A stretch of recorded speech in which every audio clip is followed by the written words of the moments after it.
to part 2 of our Mother's Day video. In this video, I'm going to show you a really beautiful centerpiece to use if you're hosting a Mother's Day brunch or a Mother's Day tea. Let's get started. Now, I went out early this morning and picked roses from the garden, and this is going to be mostly like a lavender, pink, and white arrangement. What we're using today are caged foam from Oasis. This is what it looks like before you put it in the water. So it's basically a piece of floral foam in a cage. And these are wonderful because you can use it anywhere. All right, so I've got a medium-sized cage foam here and a small size cage foam. Now the trick with using the cage foam is sometimes you want just a small arrangement, but you see how there's foam exposed all around, and you would need to green in or put flowers all around it to hide the foam. So even though this doesn't look very big, the finished product might be bigger than you think. And I don't want it to look too bulky with a ton of greenery in here, because I want something very delicate, because we're actually going to put the flowers on this 3-tier silver tray. So what I have here are pink jasmine. And this is a little trick I learned. You could do it with any kind of cascading greenery. Pink jasmine is gorgeous right now, so I'm going to use pink jasmine. What I do is I cut a piece of pink jasmine and I stick the end in the Oasis so that it has water, and then I wind it around the foam to hide most of that foam on the side. And we secure it with something called greening pins. Greening pins are just like little miniature stakes, that like the kind you would use in the garden to secure dripper hoses, for instance, but it's really small. This was used a lot in funeral work because what it does is it can secure greenery onto a large piece of foam. So that has covered a lot of my foam already.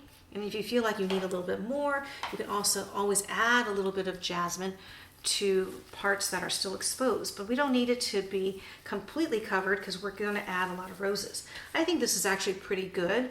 And the jasmine little buds are almost like a filler element. So you'll see, it's going to be nice with our lavender roses.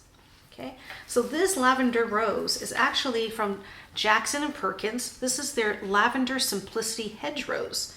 Yeah, there's lots of blooms on there right now, and I thought, what a beautiful color for Mother's Day. So we're cutting the large blossoms off really short. This will set in the foam so that it kind of covers. And since the tiers are short, I don't have a lot of room to work with, so this arrangement is going to look really squat and small from the outset, but you'll see it'll fit nicely in the tiers. So I'm just right now cutting the larger, fuller blooming flowers to cover my foam. Okay, like that. And here's another nice big fully blooming flower. Put this over here.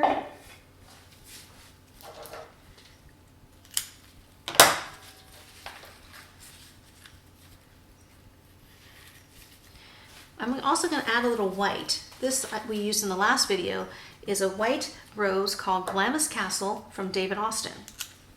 Beautiful old-fashioned blooms.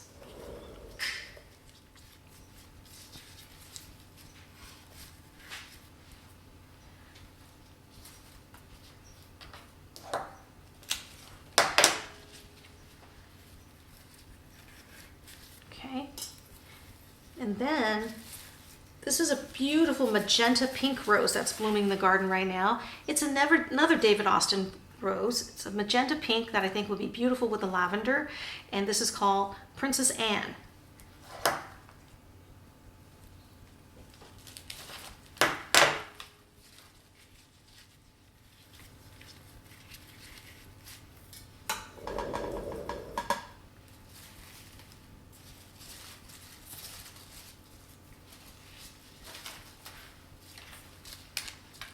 Right now what I'm doing is using the more open rosettes to create the base of the arrangement.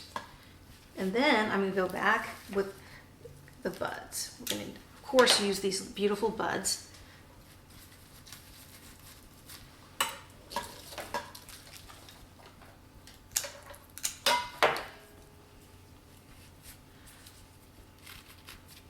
Now I'm keeping the profile really low since it has to fit within the tiers.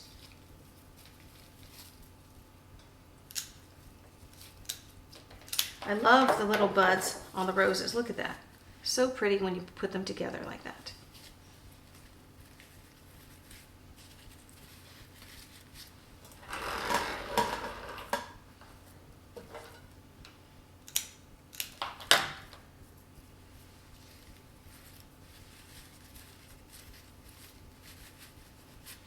Here's also a very pretty little pink spray rose.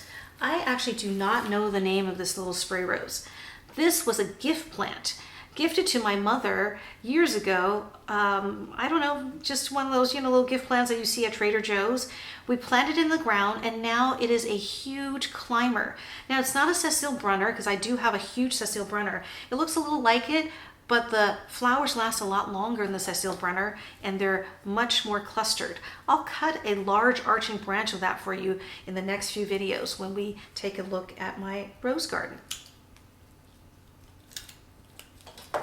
Just gonna put a little bit of the pink, pale pink spray rose in here.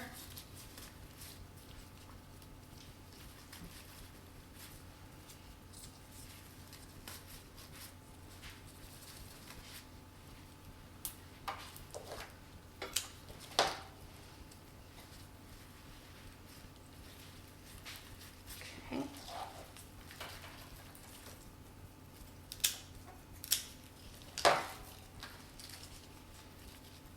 Put more of those lavender buds in here and there. Just gives it a little bit of movement and interest. Okay. And then I have a very pretty little filler flower here called, I'm not sure, I think it's called Star of Heaven, something like that. Has like frilly little lavender colored blossoms on here. I believe it's in the myrtle family because when I cut it, smells like cut myrtle, which is a very nice smell, nice green smell.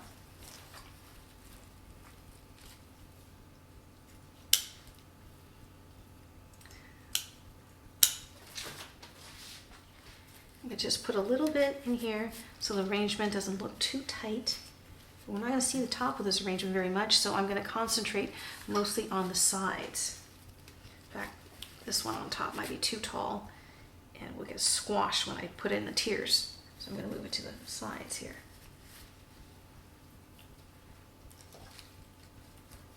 I used to always host Mother's Day at my house.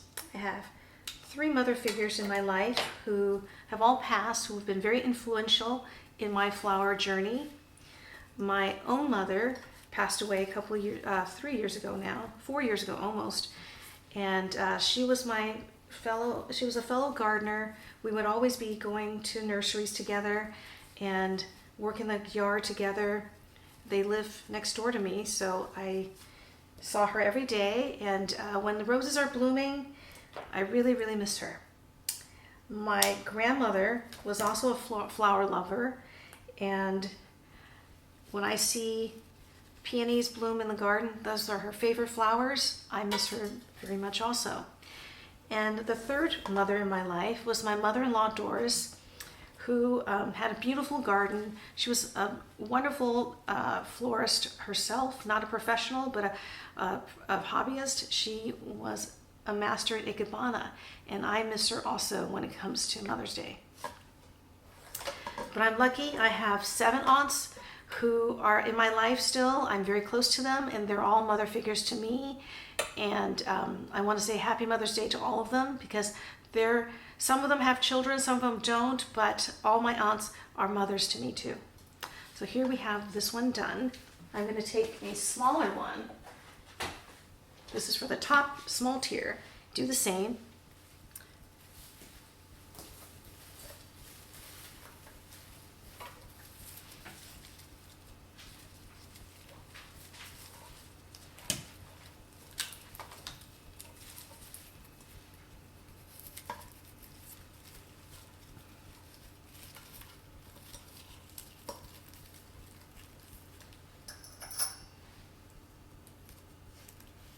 I just secured it with a little bit of that greening pin, a single greening pin. So this is a very small piece of foam, so we're going to use little smaller flowers. And since this is going to be the top tier, I don't need to keep it so squat. I can make it a little bit taller, the arrangement.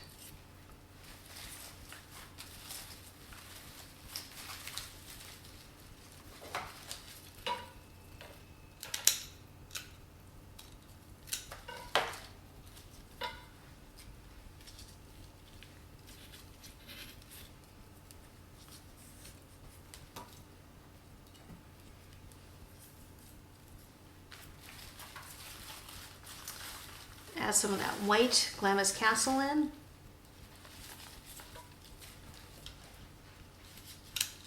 Glamis Castle is a beautiful rose, but it's not the best rose as a cut flower because it has so many thorns and short stems. But for what we're doing today, I think it works well. And here's a smaller, less bloomed out Princess Anne for our little top here. Now this mechanic I'm using, these oases, is what we use to create flowers on wedding cakes. What we do is we do the arrangement, and then what I do is I put a piece of foil on the bottom so that the oasis cage foam is not in contact with the cake itself.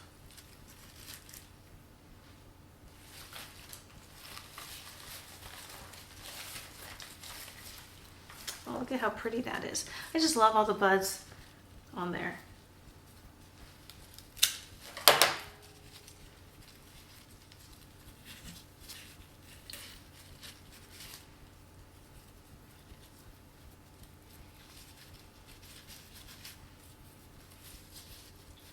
Okay, let's see.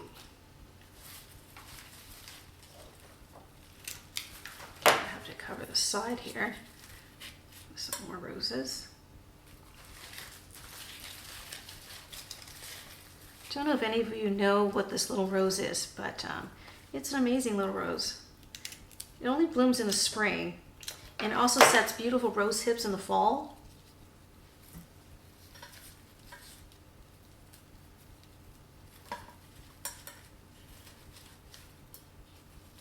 Okay. Oh, there's still a lot of cover over here.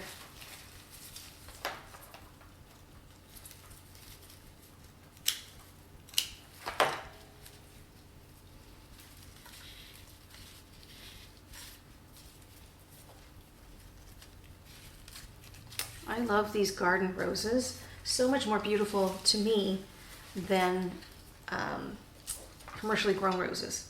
It's all the side buds, the charming shape of them, the ruffly petals, everything about them I love. I primarily grow David Austins in my garden just because, you know, it's hard to buy them commercially, and I feel very happy when they're blooming. Oh boy, this little one takes a lot of flowers, doesn't it? Well, keep cutting and keep designing.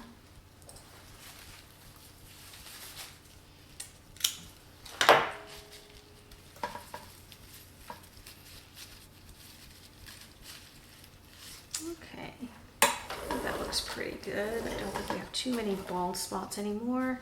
And I'm going to use a little bit of this filler just to give it a little bit of movement.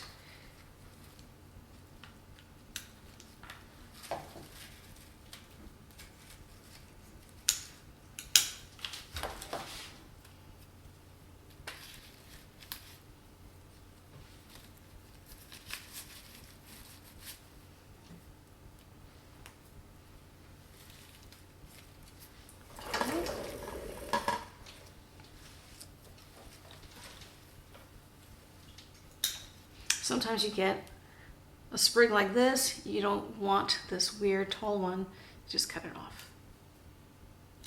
Then you have a nice little sprig like that.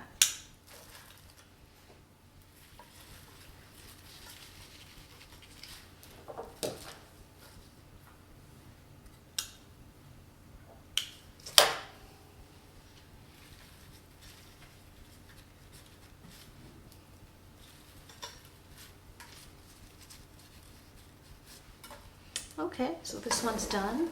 So I'm going to show you how we're going to use these arrangements I just made. Clear this off a little bit so you can see.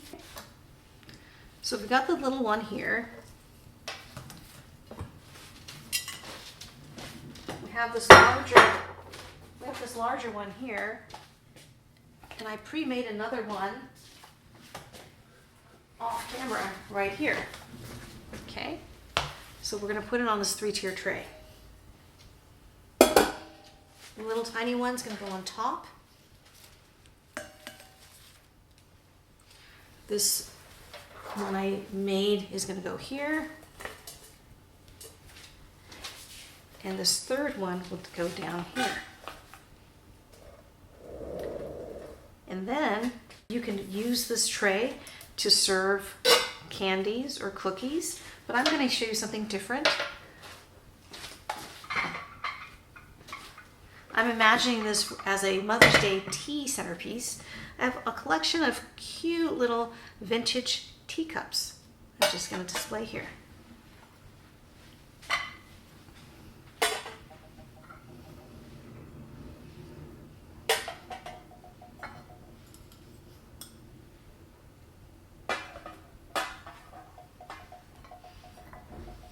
And they're all a little different, which makes it really cute, I think. And here you have it, a really beautiful and romantic Mother's Day tea or brunch centerpiece.